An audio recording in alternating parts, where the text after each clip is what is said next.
Alright, in this video, we're going to look at setting up some clean tones on the Marshall Code 50.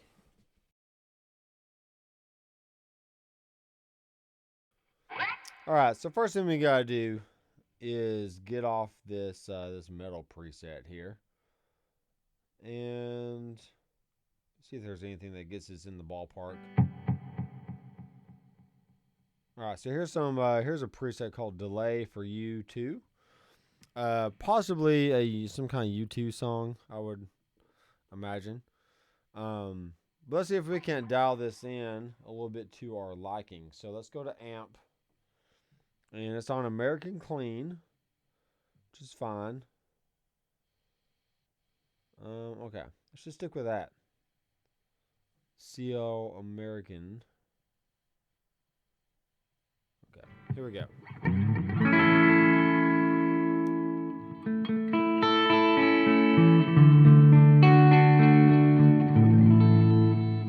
Alright, let's turn the delay off for now.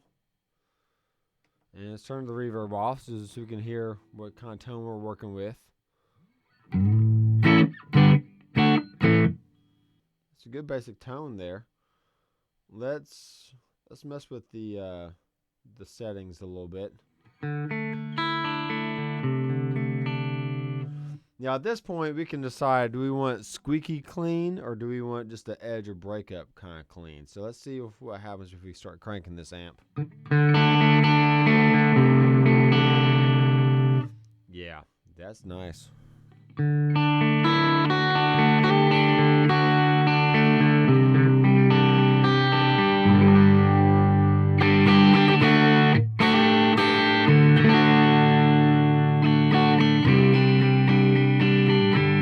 Alright, I like that.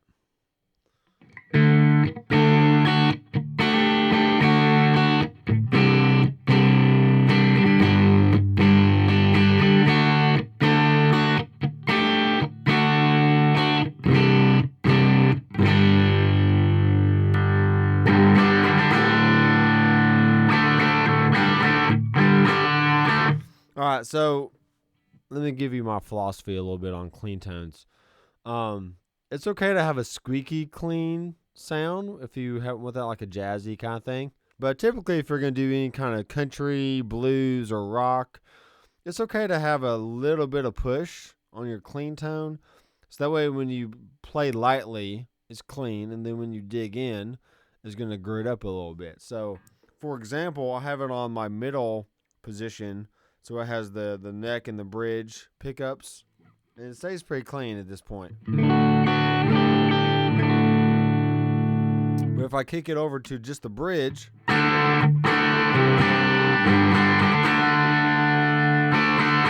so it's going to grit up. It's going to get a little bit more mid-range because usually humbuckers have more mid-range than single coils do.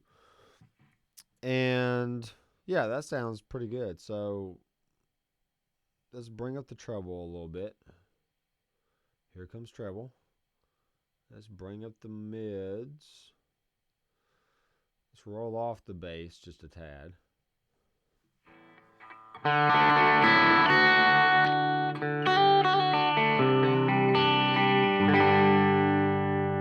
Alright, let's bring the mids down.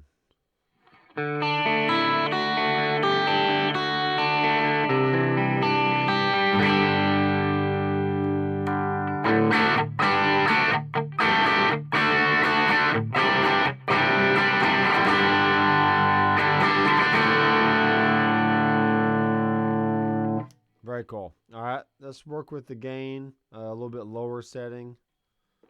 All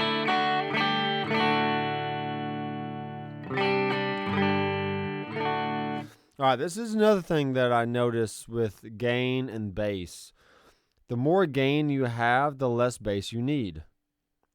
And the less gain you have, the more bass you need. There's something about adding gain that it already pushes the frequencies a little bit more. So therefore, you don't need to push the actual bass, middle, and treble knobs as much. But with a cleaner tone, you kind of lose some of that bass because it's not the gain that was there is no longer pushing that frequency. So So I'm going to add in a little bit more bass just to make it full sounding. Okay, and we could go overboard with it. You can crank it up, but that's a little bit too much rumble for me. So, and more than likely, what you can do, you can bring it up to where you start hearing a difference, and then just keep it around in that same area. So.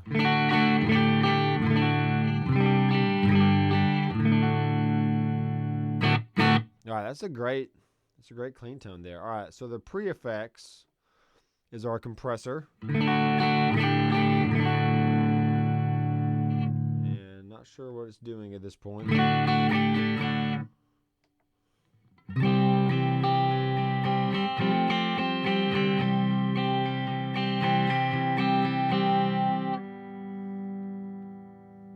Ratio is up pretty high. The compression goes to 10.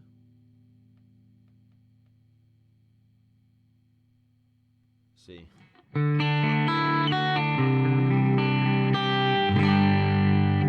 Alright, that's too much compression. But what you can do, you can have a high compression rate, but just bring the ratio down. So it's not, crap. I keep pushing on the button instead of just turning it. So let's bring the compression up pretty high. And then let's bring down the ratio. Because what ratio says is when a signal crosses the threshold, the ratio is going to tell the compressor, hey, if it goes over, if it's going over a certain amount, it's going to bring down the signal by a certain ratio. So it could be like a 2-to-1, 3-to-1, 4-to-1.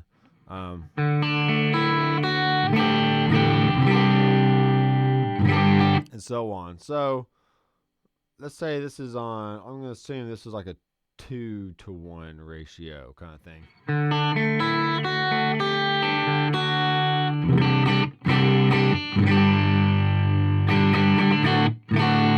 Alright, let's bypass it.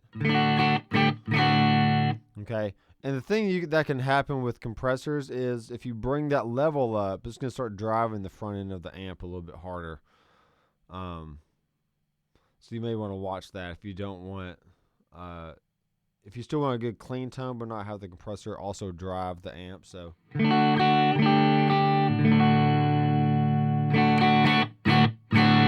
right, that sounds good.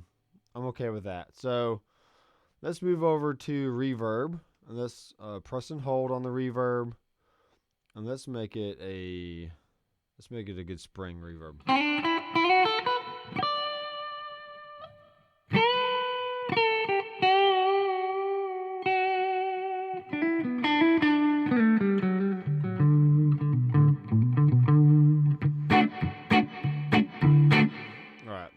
That works good. Let's bring the level down.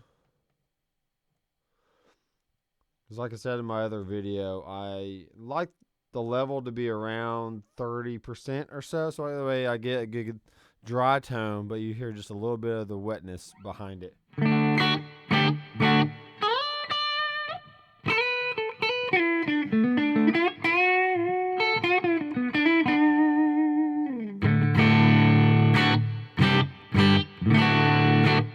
Yeah, this is sounding great.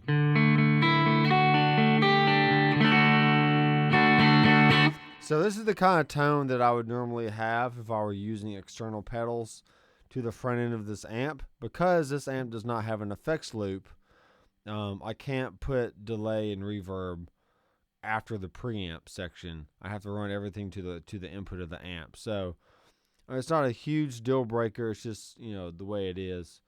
And I really wish they had put an effects loop in here. It would be more usable for my needs in the way I work with pedals and amps. But I mean, if I showed up to a gig and this was the only thing that I had, I could easily dial in a good clean tone within a matter of minutes and just push the front end with my pedals and be good to go. So not gonna worry about too much.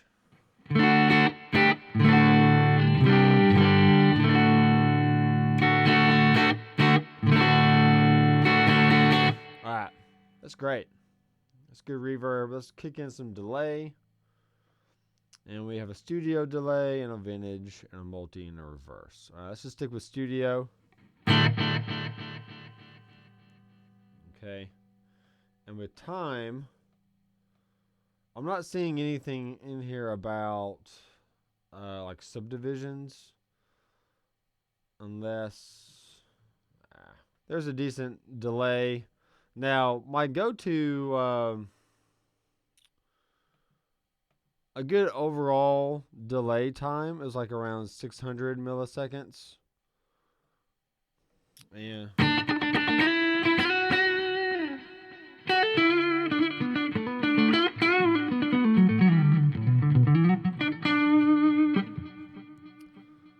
And what that does is it just gives you like a little bit of movement without having to be all, totally in sync with the music.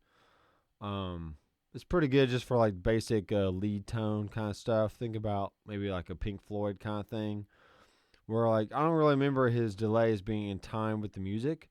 They're just kind of there, being like a wishy-washy kind of sound. So.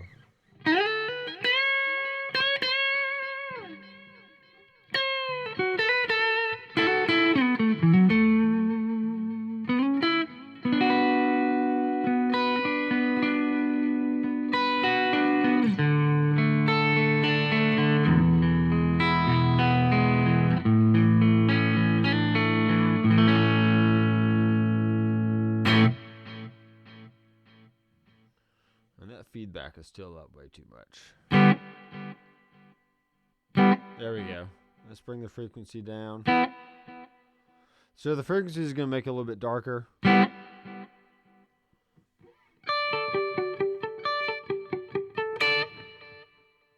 Alright, cool. Alright, that's a pretty good clean tone right there. If you have any questions for me, feel free to leave a comment down below. Be sure to subscribe and click that bell icon so you'll be notified every time I release new content. And in the meantime, I am Dr. McFarland. I will see you in the next video. Keep rocking.